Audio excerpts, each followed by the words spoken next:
കർത്താവായ യേശു ക്രിസ്തു മലയിൽ വെച്ച് പറഞ്ഞ ഒരു പ്രധാനപ്പെട്ട കാര്യം, ഒത്തിരി കാര്യങ്ങൾ പറഞ്ഞതിൽ വളരെ പ്രധാനപ്പെട്ട ഒരു പാരഗ്രാഫ് ഞാൻ നിങ്ങളെ ശ്രദ്ധയിൽ കൊണ്ടുവരാൻ ആഗ്രഹിക്കുക. രാവിലെ സമയം മത്തായി സുവിശേഷം 5-ാം അധ്യായത്തിന്റെ 33, 34, 35 വാക്യങ്ങളാണ്. തുടക്കം കള്ളസത്യം ചെയ്യരുത് എന്നും പറഞ്ഞാൽ തുടങ്ങുന്നത്. കള്ളസത്യം ചെയ്യരുത്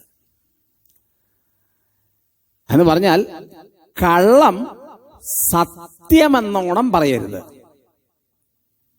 കള്ളമാണ് സംഭവം, കള്ളമാണ്. സ്വത്രം കന്നഡ പറയും സുള്ളു മാടബേടി. സ്തോത്രം അല്ലേ? പൊയ് ചൊല്ലക്കൂടാതെ. സ്തോത്രം. കള്ളം പറയുന്ന ആളുകൾ ഒരു നല്ല മാർക്കറ്റ് കിട്ടാൻ വേണ്ടിയാ കള്ളം പറയുന്നത്. സ്തോത്രം. കള്ളം അവതരിപ്പിക്കുന്നവരുണ്ട്, കള്ളം പ്രസംഗിക്കുന്നവരുണ്ട്, കള്ളം പറയുന്നവരുണ്ട്. ഞാൻ നിങ്ങളെ കുറ്റം വിധിക്കുകയല്ല കേട്ടോ. യേശുവിൻ്റെ പ്രഭാഷണത്തിലെ ഒരു കാര്യം നിങ്ങളുടെ മുമ്പിൽ കൊണ്ടുവരികയാണ്. കർത്താവ് പറഞ്ഞ 4 കാര്യങ്ങൾ അതിനകത്ത് പ്രധാനപ്പെട്ടതാണ്. ഒന്ന്, നീ കള്ളം പറയാൻ നേരത്ത് സ്വർഗത്തെ കൊണ്ട് പറയരുത്. അയ്യോ, എന്നാ പിന്നെ സ്വർഗത്തെ വിട്ടേക്കാം, ഭൂമിയുടെ കടപ്പുണ്ടല്ലോ. അങ്ങനെയാണെങ്കിൽ നീ ഭൂമിയെ കൊണ്ടും പറയരുത്. പിന്നെ ചില ആളുകൾ കള്ളം പറയുന്നത് അവരാരാധിക്കുന്ന ആരാധനാമൂർത്തിയുടെ ഇരിപ്പിടം എവിടെയാണോ ആ സ്ഥലത്തെ മുൻനിർത്തിയ കള്ളം പറയുന്നത്.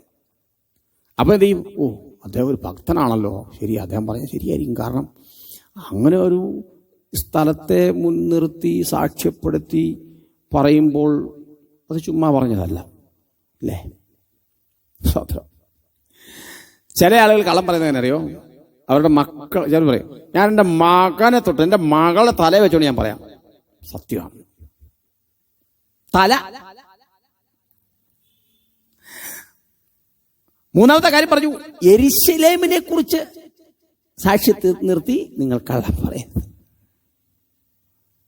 4-ാമത്തെ സംഭവമായിരുന്നു, നിന്റെ തലയെ വെച്ചോണ്ട് സാക്ഷ്യം പറയരുത്. ഇനി 3-4 കാര്യത്തിൽ കൂടെ ഒന്നുകൂടെ ഞാൻ വരിക. സ്വർഗത്തെ മുൻനിർത്തി നീ കള്ളസത്യം ചെയ്യരുത്. കാരണം അത് ദൈവത്തിന്റെ സിംഹാസനമാണ്. Thrown of glory. ദൈവത്തിന്റെ സിംഹാസനത്തെ വെച്ച് നീ കള്ളം പറഞ്ഞാൽ നീ അവസാനം ചെന്ന് നിൽക്കുന്നതും ഇതിന്റെ മുമ്പിലാന്നുള്ള കാര്യം മറക്കരുത്. അവിടെ നിനക്കെതിരെ സാക്ഷ്യത്തിനായി ആകാശവും ഭൂമിയായിട്ട് വന്ന് നിൽക്കും. എവിടെ കൊണ്ട് മറച്ചു വെക്കാൻ പറ്റും? ഒന്നും ചെയ്യാൻ പറ്റത്തില്ല. അപ്പൊ സിംഹാസനത്തെ വെച്ച് നീ കള്ളസാക്ഷ്യം പറഞ്ഞാൽ ആ സിംഹാസനം തന്നെ നിന്നെ വിധിക്കും. കടുത്ത ശിക്ഷ.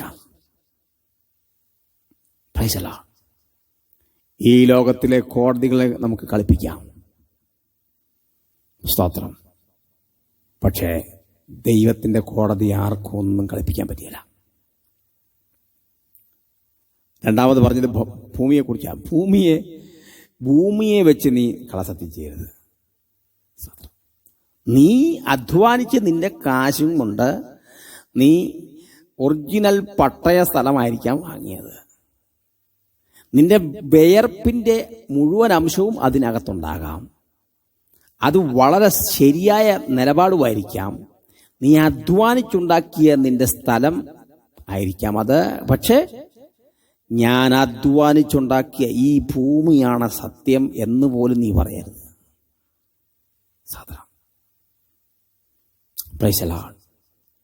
കാരണം നീ കാണിച്ച സകല കുരുത്തക്കേടും ഇതിനു മുമ്പ് ഈ ഭൂമി ഒപ്പിയെടുത്തിരിക്കുക. നീ ചെയ്ത സകല പരിപാടികളും ഈ ഭൂമിയുടെ കൺവെട്ടത്ത് കിടക്കുക പ്രിയരെ. അത് മാത്രമല്ല, ദൈവത്തിന്റെ പാദപീഠം പതിഞ്ഞ ഭൂമിയായത്. കർത്താവായ യേശു ക്രിസ്തുവിന്റെ പാദം പതിഞ്ഞ ഭൂമി. പാടില്ല. സ്തോത്രം. മൂന്നാമത്തതാണ് യെരുശലേമിനെ കുറിച്ച്. യെരുശലേം യെരുശലേമിനെ കുറിച്ചും അരുത്. യെരുശലേമിനെ കുറിച്ച് നീ കള്ളസാക്ഷ്യം പറയരുത്. ചില പറഞ്ഞില്ലേ, എൻ്റെ ഇന്നാളാണ് സത്യം, ഞങ്ങളുടെ ഇന്ന സ്ഥലമാണ് സത്യം, ഞങ്ങളുടെ പുണ്യസ്ഥലമാണ് സത്യം എന്നൊക്കെ പറയുന്ന ആൾക്കാരില്ലേ, അതുപോലെ നീ ചെയ്യരുതെന്ന്. കാരണം യെരുശലേം ദൈവത്തിൻ്റെ വിശുദ്ധ നഗരമാണ്. സ്തോത്രം. ദൈവം വിശുദ്ധീകരിക്കപ്പെടുത്താൻ പോകുന്ന, കാരണം യെരുശലേമിൽ ഒത്തിരി രക്തപ്പുഴകൾ ഒഴുകിയ സ്ഥലമാണ് യെരുശലേം. യുദ്ധങ്ങളും യുദ്ധകാഹളങ്ങളും മുഴങ്ങിയ ഒരു സ്ഥലമായ യെരുശലേം. പക്ഷേ ദൈവം വിശുദ്ധീകരിച്ചു കഴിഞ്ഞാൽ അതൊരു വിശുദ്ധീകരിക്കപ്പെട്ട സ്ഥലമായി മാറും. ആ വിശുദ്ധ നഗരത്തെക്കുറിച്ച്, ആ വിശുദ്ധ സ്ഥലത്തെക്കുറിച്ച് നീ കള്ളസത്യം ചെയ്യരുത്. അവസാനം പറഞ്ഞതാണ് നിന്റെ തലയെ കൊണ്ട് ചെയ്യരുത്. അല്ലേ? ആ തലയിൽ എന്തെങ്കിലും ചെയ്യാൻ പറ്റുമോ? മുടി ജീവി വെക്കാമെന്നല്ലാതെ, എണ്ണ തേക്കാമെന്നല്ലാതെ, അത് ചെളിയായാൽ കഴുകിക്കളയാമെന്നല്ലാതെ ഒരു മുടി കറപ്പിക്കാൻ, വെളുപ്പിക്കാനോ നിനക്ക് കഴിയില്ല. അപ്പം നിങ്ങൾ പറയും, പാസ്റ്റർ എവിടെ നിന്നാണ് വരുന്നത്? ഏത് കാട്ടിൽ നിന്ന് ഇറങ്ങി വരിക? ഇപ്പം ഗോദ്റേജ് കിട്ടും, ഒന്ന് തേച്ചാൽ മതി, തല മുഴുവനും കറപ്പിക്കാം. കറപ്പിച്ചോട്ടോ, കുഴപ്പമൊന്നുമില്ല. പക്ഷേ അത് നിരന്തരമല്ല. അടുത്ത ആഴ്ച പിന്നെയും കറപ്പിക്കണം, പിന്നെയും കറപ്പിക്കണം. ശാശ്വതമായിട്ടൊരു കറപ്പീര് നിനക്ക് നടക്കുമോ? അതാ ദൈവം ചോദിച്ചത്. നിന്റെ കഴിവുകളൊന്നും അവിടെ നിലനിൽക്കാത്തതാ.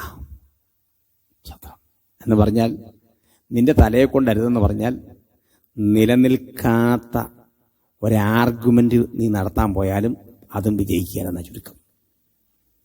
എന്തിനാ? ആ കള്ളം സത്യമായിട്ട് അവതരിപ്പിക്കാൻ നീ കാണിച്ച ആ വേവലാതി ഉണ്ടല്ലോ, അത് നിന്നെ ന്യായവിസ്താരത്തിലേക്ക് കൊണ്ടുവരും. കള്ളസത്യം ചെയ്യരുത്, സത്യം മാത്രമേ പറയാവൂ. സത്യം പറയുമ്പോൾ ഒരുപക്ഷെ നിങ്ങൾക്ക് അല്പം ലാഭം കുറഞ്ഞെന്ന് വരാം. സത്യം പറയുമ്പോൾ നിങ്ങൾക്ക് അല്പം നാണക്കേടുണ്ടായെന്ന് വന്നേക്കാം. പക്ഷെ സത്യമെന്നും സത്യമായിട്ട് നിലനിൽക്കും. 1000 കള്ളം പറഞ്ഞാലും ഒരു സത്യമാകാൻ പോകുന്നില്ല. പക്ഷെ ഒറ്റ സത്യം 1000 കള്ളത്തെയും പൊളിക്കും. അല്ലേ? നിങ്ങൾ വിശ്വസിക്കുന്ന വിശുദ്ധ ഗ്രന്ഥത്തെ തൊട്ടാണ് നിങ്ങൾ എത്രയോ കള്ളം പറഞ്ഞിരിക്കുന്നു. എത്രയോ കള്ളങ്ങൾ. നിങ്ങൾ വിശ്വസിക്കുന്ന വിശുദ്ധ നഗരത്തെ ചൊല്ലി എത്രയോ കള്ളങ്ങൾ നിങ്ങൾ പറഞ്ഞിരിക്കുന്നു. നിങ്ങൾ വിശ്വസിക്കുന്ന ദൈവത്തെ സാക്ഷി നിർത്തി എത്രയോ കള്ളം പറഞ്ഞവർ ഇന്ന് ജയിലുകളിൽ കോതം കൊണ്ടതിങ്ങുന്നു. സത്യമല്ലേ? സത്യം എവിടെ ജയിക്കും? സത്യമേ ജയിക്കൂ. സത്യം അരയ്ക്ക് കെട്ടാം, നീതി എന്ന കവചം ധരിക്കാം. സഹോദരം, ഈ രാവിലെ സമയം സത്യം മാത്രം പുലരട്ടെ. നിങ്ങൾ സത്യമുള്ളവരായി ജീവിക്കണം. നിങ്ങളെ സകല സത്യത്തിലും വഴി നടത്തുന്ന പരിശുദ്ധാത്മാവ് ഈ രാവിലെ സമയം നിങ്ങളുടെ കൂടെ ഉണ്ടാകും. പ്രാർത്ഥിക്കാം. നല്ല ദൈവമേ, സ്വർഗ്ഗസ്ഥ പിതാവേ, ഈ രാവിലെ സമയം ഞങ്ങൾക്ക് തന്ന നല്ല ചിന്തയ്ക്കായി നന്ദി പറയുന്നു. കള്ളസത്യം ചെയ്യാതെ, കർത്താവെ, തല പോകേണ്ട കേസാണെങ്കിലും സത്യം മാത്രം സംസാരിച്ച് ഹൃദയപൂർവ്വം സത്യം സംസാരിക്കാൻ അടിയങ്ങൾക്ക് കൃപ നൽകണമേ. ഒത്തിരി കള്ളങ്ങൾ ഞങ്ങൾ പറഞ്ഞിട്ടുണ്ട് കർത്താവെ, ക്ഷമിക്കണമേ. ഞങ്ങൾ മടങ്ങി വരുന്നു. ഞങ്ങളുടെ നാവിനെ കർത്താവെ ഞങ്ങളുടെ സ്വർഗീയ കനലത് തൊട്ട് ശുദ്ധമാക്കണമേ. കർത്താവിന് പ്രയോജനമുള്ള ഒരു നാവാക്കി ഞങ്ങളെ മാറ്റണമേ. ഈ കുടുംബത്തെ ഞാൻ പിതാവിന്റെ പുത്രന്റെ പരിശുദ്ധാത്മാവിന്റെ നാമത്തിൽ അനുഗ്രഹിച്ച് പ്രാർത്ഥിക്കുന്നു. രാവിലെ സമയം ദൈവികാനുഗ്രഹം അവരുടെ തലമേലിരിക്കട്ടെ. കർത്താവെ, ഞങ്ങൾ സത്യം സംസാരിച്ച് ആമേൻ പിശാചിനെ ലജ്ജിപ്പിക്കാൻ ഈ ഓരോരുത്തരെയും കർത്താവ് സഹായിക്കണമെന്ന് പ്രാർത്ഥിക്കുന്നു. പ്രാർത്ഥനയുടെ നന്ദി യേശു ക്രിസ്തുവിന്റെ വലിയൊരു നാമത്തിൽ തന്നെ. ആമേൻ, ആമേൻ. പ്രിയരെ, നിങ്ങളുടെ വാക്ക് ഉവ്വ് ഉവ്വ് എന്നും ഇല്ല എന്നും ആയിരിക്കട്ടെ. അതിലധികമായിട്ട് എന്തെങ്കിലും വരുന്നുണ്ടെങ്കിൽ കുഞ്ഞപ്പൻ കൂടെ കൊണ്ടുവന്ന അതുകൊണ്ട് ശ്രദ്ധിക്കുക. ദൈവം നിങ്ങളെ സമൃദ്ധിയായിട്ട് അനുഗ്രഹിക്കട്ടെ.